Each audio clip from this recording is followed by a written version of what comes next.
Hey guys, another update from the air and a look at what the layout may do for Jurassic Coaster. Today we're mostly focusing on the first half of this ride, so let's take a closer look.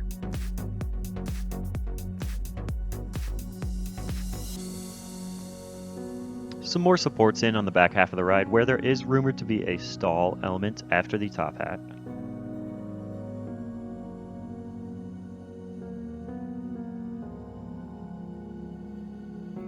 And on the first half of the ride, we can see some more supports were added since last time. We can also look down at the new Raptor encounter and see that lots of foliage was planted.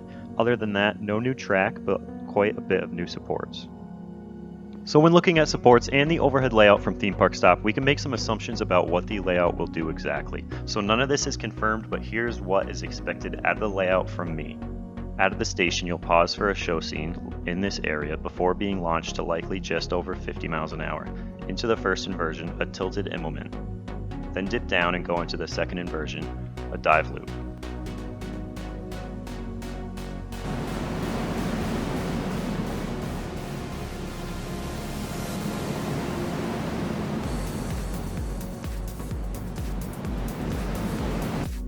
We'll head back up into a steep banked hill, hit some airtime, and then head back down to a low to ground turn.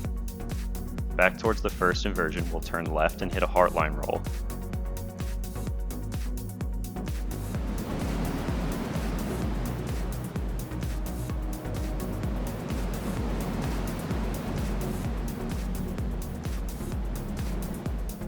Turning out of that roll to the left into an overbanked turn, down to the ground, past a theming element, then a turn to the right, an airhill, and a dive into the second launch.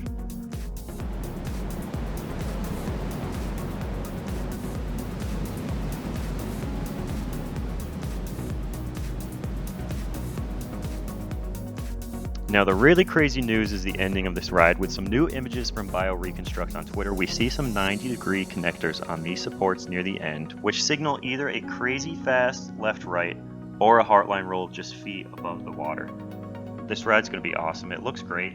Can't wait to see more track be put into place. Thank you for watching, and see you next time.